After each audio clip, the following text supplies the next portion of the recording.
السلام علیکم ناظرین، آج میں آپ کے سامنے استنبول کی ایک مسجد آیا صوفیہ کے بارے میں بات کرنے والا ہوں۔ استنبول، جس کا پرانا نام قسطنطنیہ ہے، سید الانبیاء صلی اللہ تعالیٰ علیہ وسلم کی زبان مبارک سے اس شہر کا ذکر کئی حوالوں سے ہوا ہے،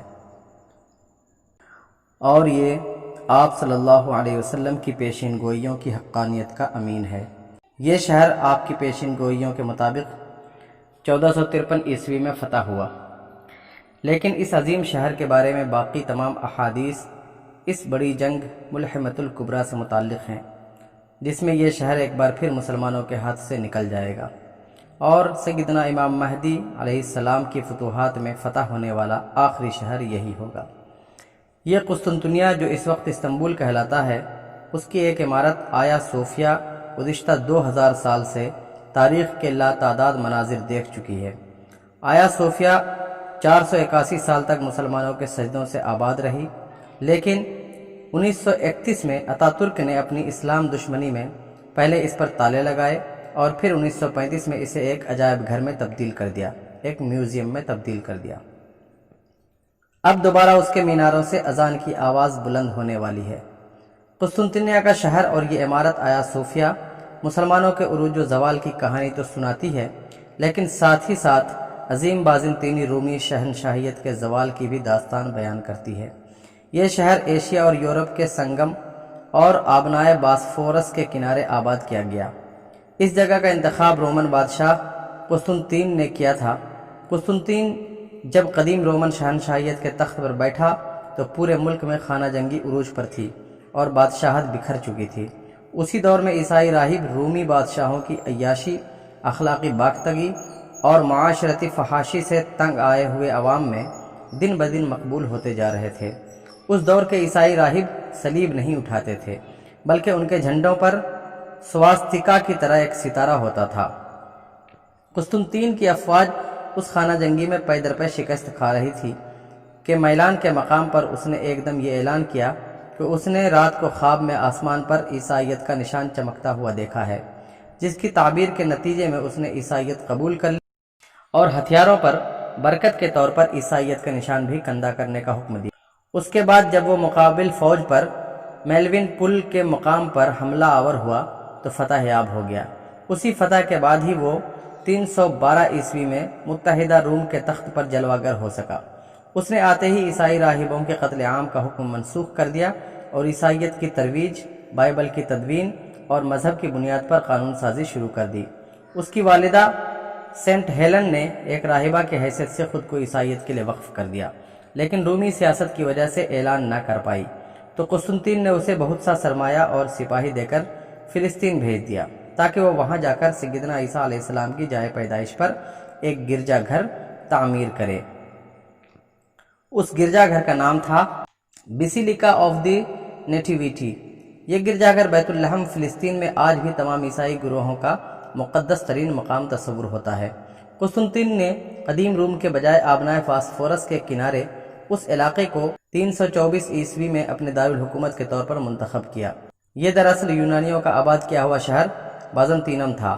یہی وجہ ہے کہ اس شہر سے حکمرانی کرنے والے رومن بادشاہوں کو بازنطینی حکمران کہا جاتا ہے۔ رومن بادشاہت اب 2 حصوں میں منقسم ہو گئی اور اس کے ساتھ عیسائیت بھی 2 حصوں میں بٹ گئی۔ ایک بازنطینی جن کا دارالحکومت قسطنطنیہ تھا اور ان کا مذہب آرتھوڈوکس عیسائیت تھی، جبکہ دوسری بادشاہت کا مرکز روم تھا جس کا مذہب کیتھولک عیسائیت تھی۔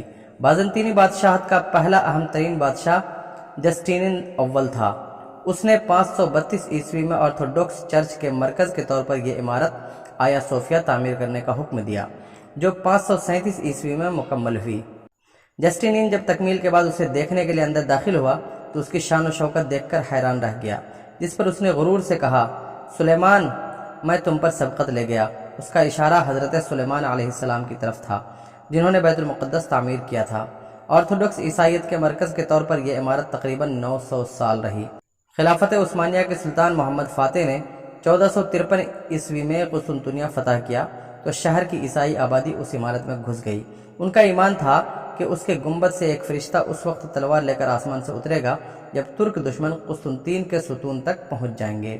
لیکن سلطان محمد فاتح اس ستون سے گزرتا ہوا اس مسجد کے گنبد والے ہال میں داخل ہوا اور اس نے وہاں کھڑے ہو کر رسول اکرم صلی اللہ علیہ وسلم کی سنت پر عمل کرتے ہوئے گنبد والے فرشتے کے منتظر عیسائیوں کے لیے ویسے ہی فقرے بولے جو رسول اکرم صلی اللہ علیہ وسلم نے فتح مکہ کے وقت بولے تھے کہ آج تم سے کوئی مواخذہ نہیں، تم امان میں ہو۔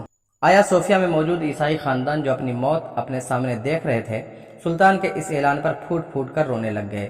یہی وجہ ہے کہ قسطنطنیہ جو کبھی عیسائی تہذیب کا مرکز تھا آج وہاں صرف 0.2% عیسائی ہیں، اور وہ بھی باہر سے آئے ہوئے آرمینائی آباد کار۔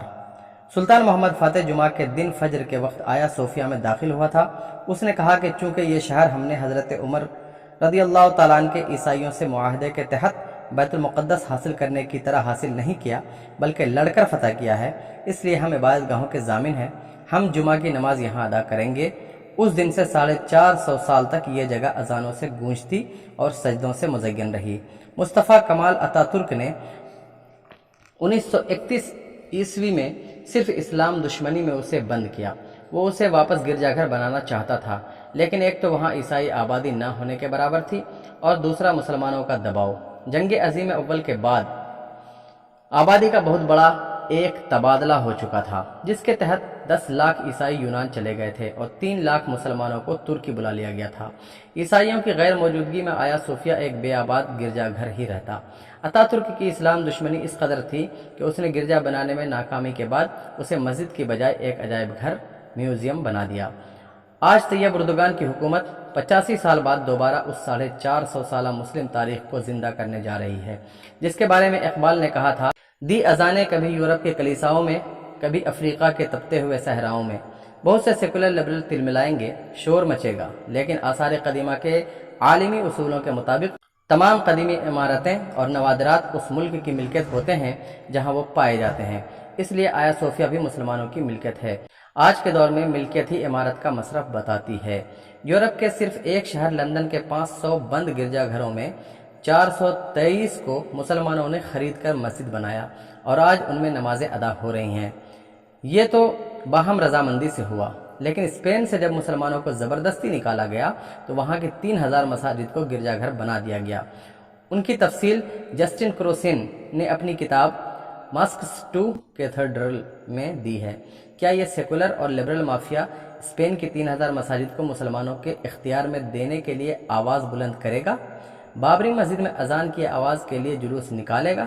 ہرگز نہیں، اس لیے کہ دنیا ہر سیکولر، لبرل اور لادین اصل میں مذہب دشمن نہیں ہے بلکہ اسلام دشمن ہے۔ اسے کرسمس کی رونق، ہولی کے رنگ اور دیوالی کے دیپ اچھے لگتے ہیں، لیکن اسے مسلمانوں کی اذان سے لے کر بکروں کی قربانی تک ہر چیز سے نفرت ہے۔ آیا صوفیہ میں 95 سال بعد بلند ہونے والی اذان ایک ایسے شہر سے اللہ کی بڑائی کا اعلان ہے جو 1000 سال تک یورپی تہذیب کا مرکز رہا تھا۔